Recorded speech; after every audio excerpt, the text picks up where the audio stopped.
국민연금 개혁안의 주요 내용과 문제점 및 전망, 소득 대체율 43% 합의의 의미. 오늘은 어제 발표된 국민연금 개혁안에 대해 자세히 알아보도록 하겠습니다. 여야가 오랜 논의 끝에 소득 대체율 43%에 잠정 합의하면서 국민연금 개혁 논의가 새로운 국면을 맞이했는데요. 이번 개혁안의 내용과 의미, 그리고 향후 전망까지 함께 살펴보겠습니다. 국민연금의 현 실태. 먼저 국민연금의 현재 상황을 살펴보겠습니다.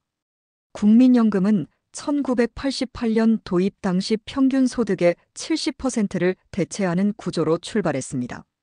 그러나 1998년과 2007년 두 차례의 개혁을 거치면서 소득 대체율이 하향 조정되었죠. 현재 국민연금의 보험료율은 9%이며 소득 대체율은 40%로 설정되어 있습니다. 가장 큰 문제는 국민연금 기금의 고갈 위험입니다. 현재 추세로는 2055년에 고갈될 것으로 예상되고 있습니다. 매일 885억 원, 연간으로는 무려 32조 원의 연금 부채가 쌓이고 있습니다. 이는 국민연금이 적게 내고 많이 받는 구조로 설계되어 있기 때문입니다. 예를 들어 월소득 309만 원의 직장인이 40년간 국민연금에 가입할 경우 현행 제도하에서는 총 1억 3,349만 원을 내고 25년간 2억 9,319만 원을 받을 수 있습니다. 이처럼 내는 금액보다 받는 금액이 더 많은 구조가 재정 건전성을 위협하고 있는 것이죠. 또한 저출생 문제도 국민연금에 큰 영향을 미치고 있습니다. 국민연금 가입자 수가 전년 대비 57만 명 이상 줄어들었다는 통계는 저출생의 심각성을 보여줍니다. 가입자는 줄어들고 수급자는 늘어나는 인구구조의 변화는 연금 재정에 더 큰 부담을 주고 있습니다. 청년층의 국민연금에 대한 불신도 심각한 수준입니다. 많은 청년들이 자신들이 노후에 연금을 받을 수 있을지에 대해 회의적인 시각을 갖고 있으며 일부는 연금 제도 자체를 다단계 사기와 유사하다고 인식하고 있습니다. 이런 불신은 제도의 지속 가능성을 위협하는 또 다른 요소입니다. 국민연금 개혁안의 주요 내용.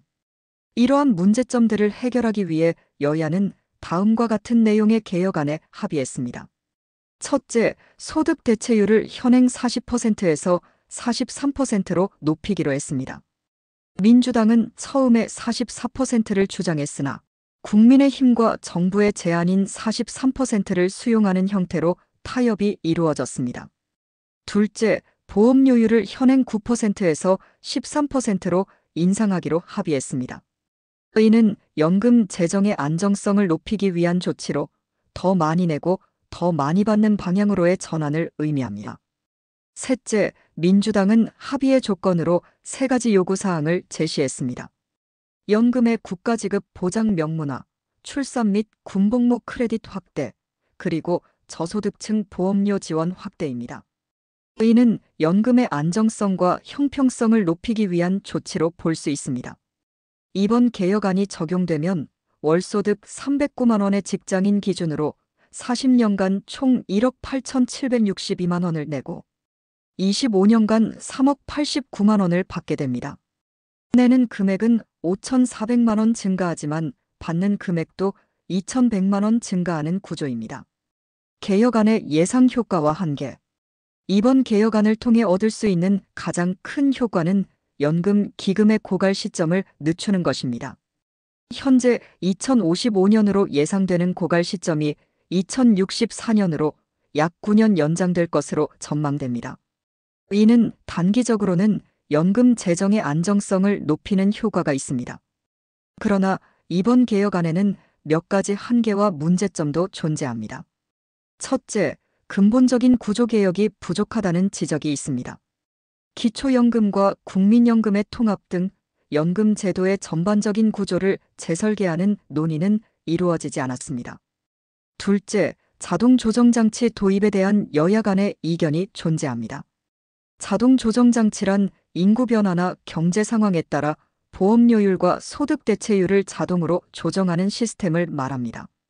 이미 OECD 국가들 중 24개국이 도입한 이 제도는 연금 재정의 지속 가능성을 높이는데 효과적이지만 노동계의 반발 등으로 인해 도입이 쉽지 않은 상황입니다. 셋째, 보험료 인상에 따른 국민 부담 증가에 대한 우려가 있습니다. 월급 300만 원 기준으로 매달 12만 원을 더 내고 9만 원을 더 받게 되는 구조는 단기적으로는 부담이 증가하는 것을 의미합니다. 넷째, 노인 빈곤 문제에 대한 근본적인 해결책이 부족합니다. 우리나라의 노인 빈곤율은 OECD 국가 중 가장 높은 수준이지만 이번 개혁안은 이 문제를 해결하기 위한 구체적인 방안을 제시하지 못했습니다. 향후 전망과 과제. 이번 개혁안이 국회를 통과하게 되면 국민연금 제도는 어떻게 변화할까요? 그리고 앞으로 우리가 해결해야 할 과제는 무엇일까요? 먼저 여야가 이미 합의한 보험료율 13%와 소득 대체율 43% 등 모수 개혁안이 우선 처리될 것으로 보입니다. 회의를 통해 연금 재정의 단기적인 안정성은 확보할 수 있을 것입니다. 그러나 장기적인 연금 개혁을 위해서는 더 많은 노력이 필요합니다. 특히 자동 조정장치 도입 여부는 향후 큰 쟁점이 될 것으로 예상됩니다.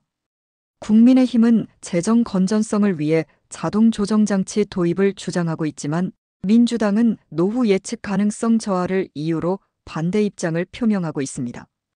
또한 연금 수익률 제고도 중요한 과제입니다.